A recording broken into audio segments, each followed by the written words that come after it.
मी पुष्पा गणेश सपकाळे. मी मनुदेवी सोसायटीमध्ये राहते, औजानगर. तर इथं ओपन प्लेसमध्ये भरपूर पाणी साचतं आणि पाणी पावसाळ्यात डास मच्छर हे होतात खूपच, आणि मुलांना डेंगू मलेरिया असे आजार होतात. दरवर्षीची समस्या आमची ती नगरसेवकांनी ते लक्ष देऊन आमचा प्रॉब्लेम सॉल्व्ह करायला पाहिजे. बोलते इथं आमच्या मुलांना खेळायला वगैरे असं ओपन प्लेस दुरुस्ती करून द्यायला पाहिजे आणि भर पाहिजे आमच्या इथं सार्वजनिक कार्यक्रम वगैरे, लग्न, काही गणपती देवी वगैरे बसण्याचा कार्यक्रम, काही जेवढी भर आमची वाली जास्तीत जास्त होईल तेवढे लवकर सोय करून द्या लवकरात विनंती. हे विनंती आमच्या. माझ्या दालनामध्ये इथली जी तक्रार इथले नागरिक घेऊन आलेले होते की इथला जो एक ओपन स्पेस आहे तिचं लेवल ही खूप खाली आहे आणि पावसाळ्यामध्ये इथे नेहमी पाणी साचत असतं आणि रोगराई मलेरिया वगैरे इथे नेहमी होत असतं. मला माहिती आहे की तिथले लोक फॉलोअप घेत आहात, पण काही कारणास्तव ते अजून झालेलं नाही आहे.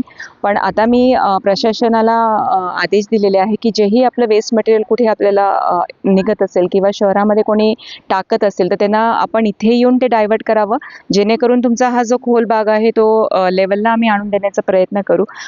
काही ट्रॅक्टरांनी ते कमी असल्यामुळे हे काम थोडं हळू प्रोसेसमध्ये चालू आहे.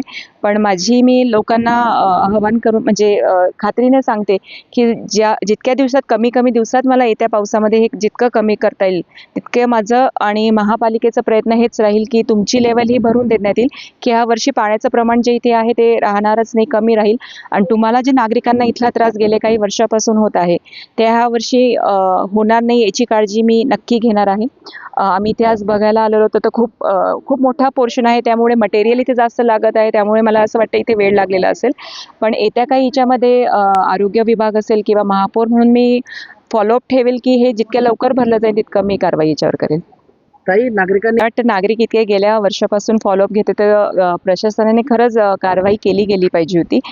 मी आता बघते का ते कारवाई अजूनपर्यंत झालेली नाही आहे आणि त्यांना तसं सूचना देते की जेव्हा नागरिकांच्या जळगावच्या काही म्हणजे त्यांची विनंती असते किंवा त्यांचं काही प्रॉब्लेम असतात ते आपल्याकडे महापालिकेकडे घेऊन येतात, तर ते सॉल्व्ह कशा होतील याच्याकडे प्रशासनाचं लक्ष गेलं पाहिजे. काम करत असताना आपण जळगावकरांसाठी ते टॅक्स भरत असतात, त्यांना आपल्याकडनं फक्त मूलभूत सुविधा ह्या हव्या असतात. आपण त्या पण नाही देऊ शकलो तर खरंच तर आपल्यासाठी खंत आहे आणि त्यांच्यासाठी नागरिकांसाठी हा रोष असतो. पण का नाही झालेलं मी त्याचा फॉलोअप घेते आणि याच्या पुढे माझे इतके प्रयत्न राहतील की ह्यापुढे म्हणजे महापालिकेच्या प्रशासनाने ही जागा भरण्याचा प्रयत्न करावा. मी ते फॉलोअप नक्की घेते आणि तशी त्यांच्यावर कारवाई करते की का नाही केलं ते एक फॉलोअप घेते. धन्यवाद. थँक्यू.